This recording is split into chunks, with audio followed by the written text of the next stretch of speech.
One great way to build an audience of potential supporters for your new or growing nonprofit is to create a presentation that tells the story of your work and why people should support it. This presentation might be given as a public speaking engagement, it might be a video on your social media, or it might even be a pitch session to a foundation or corporate entity. But what exactly should you include in a presentation to inspire people to rally behind your cause and perhaps even make a donation?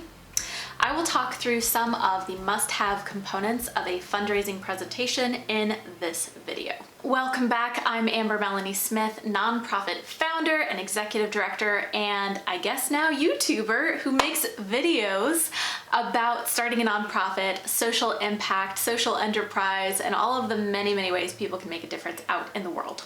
I truly hope that you find this video helpful. Don't forget to subscribe to my channel, like this video, share with your friends, and ring the bell next to the little subscribe button so that you can get alerts next time my video comes out. So let's get into our topic. How do you create a presentation that will inspire people to support your cause? All of the best presentations that I've ever seen include stories, they include stats about the cause, they include compelling and interesting visuals, and most importantly, they include authentic enthusiasm and passion from the presenter. I've seen definitely my fair share of other organizations' fundraising pitches and created several of my own. I can tell you there's no exact one-size-fits-all solution for the perfect fundraising presentation or pitch, but a lot of them do have some of the same components in common. And so I'm going to talk through what those are in order now.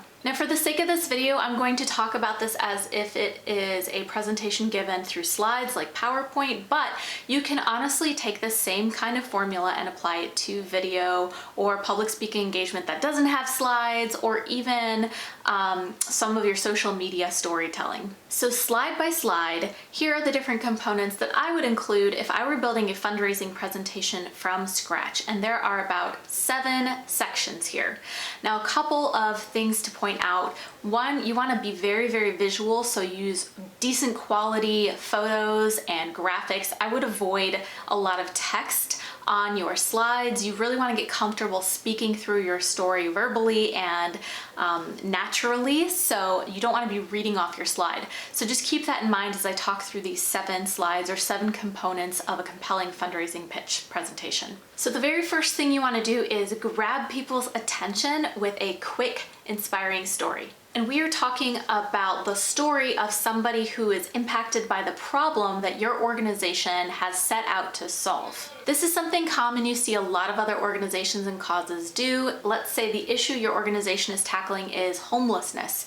You might start out with the story of a person experiencing homelessness, what their life is like, and how a solution like the one that your organization offers can make their life better. If possible, here is especially where you want to include some high quality visuals like photographs or even a quick video, but nothing more than like a minute or a minute and a half, because you don't want it to eat into the rest of your presentation. I found one great example on the website of one local nonprofit that is a diaper bank in my area. They told the really compelling story of a parent who had to make the tough decision of whether to buy diapers for their newborn infant or be able to put food on the table before they discovered the diaper bank. They said, "I might not eat so that my baby can eat and have diapers," or "she doesn't get diapers so both of us can eat." And then the story goes on and talks about how the organization made that situation better for them. "Since getting help from the diaper bank, I don't have to choose between both of us getting a meal and having diapers for my baby." That's pretty compelling. So again, we want to tell the story of a single individual or family, or if you're an animal rescue, the single animal. Focus on one story, because it is very hard for people to think in abstract concepts. If you're talking about like 1,000 people suffering from this issue right off the bat, start on the focused one single story that people can empathize with and relate to.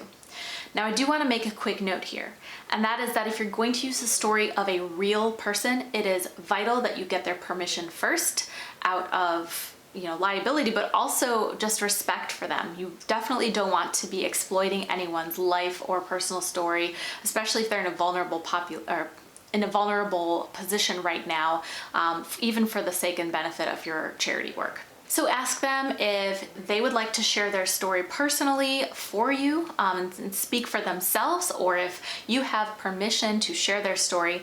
And if you can't get permission from someone, you can always make up a hypothetical story that is similar to someone's real life situation, so that you can at least paint the picture of what it might be like for someone in that position. It's all about maintaining a high level of transparency and respect for others every step of the way during this work that you're doing. In the second slide, or the second section of your presentation, you want to share who you are. Who is this presenter? Who's the one speaking? Whether you're the founder or the president of the board or a staff person who works at the organization, people connect to people. People don't connect to abstract, faceless entities. They want to know, who are you? So you want to share your name, your role with the organization, and a short story about how you came to care about this work and how you ended up working with the organization in the first place. What was your aha moment when you realized that this problem in the world existed and you knew that you had to be a part of solving it?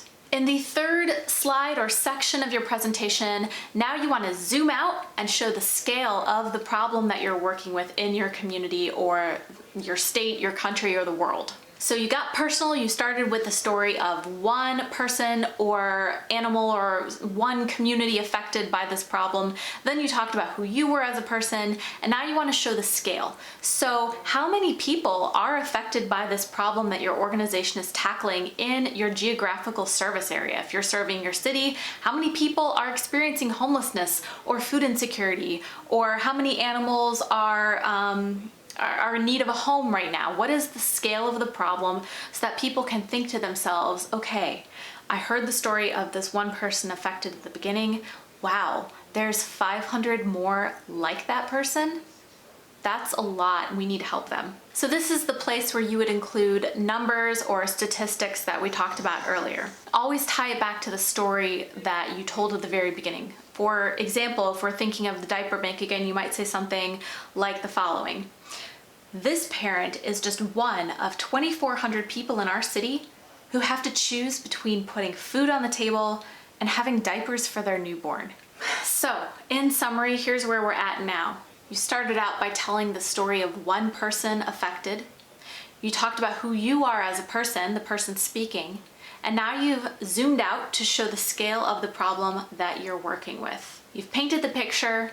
You've explained what's going on in the world. Now, in this fourth section, it's time to talk about how your organization is tackling the problem that you've set up and described. You want to talk about how your organization works, what it is doing day to day, what its like behind the scenes activities look like. What are you doing specifically and concretely to address the problem that you talked about? How does it work? Show photos of what's going on behind the scenes, of volunteers moving supplies around and packing them in trucks to go help feed people who are hungry. If you're using the diaper bank again as an example, you might say something like the following.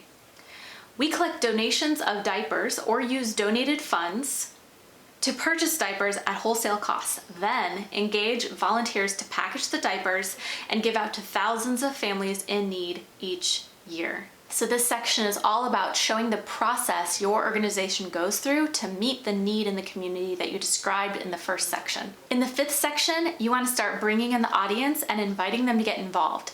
You can start doing that by sharing a goal. This also helps start to lay the groundwork for the ask that you're going to be making at the end of your presentation for concrete support. And if possible, you want to make this goal attainable and tangible. So something like, this year, the need has increased and we are really hoping to be able to serve 500 more families than in past years. And here's where you get specific about what you're going to need from the audience. We're going to need X dollars or X number of volunteers in order to be able to serve those additional 500 families. You can also put a deadline on it to make it more timely and create a sense of urgency, like we're hoping to raise this amount of money by January 1st to be able to serve people right away. So you've told your story, you've talked about who you are, you've shown the scale of the problem, you've talked about how your organization is tackling it, you've talked about your organization's goal. Now you're going to start to put forth that call to action. So for the sixth slide or the sixth section of your presentation, you want to focus on your call to action. And a call to action is honestly just what it sounds like. Now that you have spent time laying the groundwork for the problem, how your organization is meeting the need, you need to end with a clear request for help. One of the top things that keeps people from offering their help, whether it's in the form of their volunteer time or their dollars, is not being clear on what is needed from them or not being asked in the first place. So if you do this great job setting up this whole presentation, you've got to remember the call to action so that people know exactly what you are asking them to do by the end of it. Even if they choose not to, you've got to give them that chance to help. This will bring things full circle and it will re-invoke the feelings that hopefully your audience felt when you first told the story in the very beginning. You want to keep invoking that story over and over again. So say something like, with your help or your donation of X dollars, we can meet our goal and make sure that parents like Melissa never have to choose between feeding their babies and getting diapers for them again. So now you've told the story, you've shown the scale of the problem, you've talked about who you are as a presenter, you've talked about how your organization is helping, you have set a goal, you've made your call to action. There's one final thing. So in this seventh and final section of your presentation, you have to offer the simple and easy way for people to actually fulfill your call to action request. And I mean that very literally. So if you're asking them to make a donation, literally, how can they make the donation? Do they go to your website? Do they find a certain link? Is there a bucket being passed around? You want them to put some cash in it? Be very clear, because even if people feel super inspired, if they don't know how to help and it's not easy to help you, their good intentions might be forgotten. So those are the 7 sections that you want to be sure to include in a compelling fundraising presentation. And honestly, this can be applied to any sort of general public speaking or presentation sort of arrangement. Storytelling is so important and critical to nonprofits and businesses, and setting a goal, making sure it's something that your audience can reach with you and inviting them along for the ride is a surefire formula to get their support. It doesn't have to be extremely complicated. Just lay out your case, use lots of inspiring stories and imagery, and include that call to action and very clear how to fulfill that call to action at the end. So I'd really love to hear from you now. Have you given a presentation that was really effective and you got all sorts of support from it? Share in the comments below. What did you do? What was your secret sauce? Share with the community. Or if you gave a presentation and you felt like it flopped, why do you think that is? What were some of the things that you believe went wrong, and what might you work on in the future? I really hope this video helped you out. Once again, I'm Amber Melanie Smith. Don't forget to subscribe to my channel and like this video and ring the bell. And if you are on Facebook and are looking for a community of awesome, like-minded people who are trying to make a difference in the world just like you are, check out my group, Change the World or Bust. I think we have close to 900, if not more than 900 members in that group now, so small but still growing, and it's change makers from all over the world who have a mission to make a difference and just want to find a community and some encouragement around that. So come check us out and join in if you're so inclined. Thank you again. I hope to see you next time.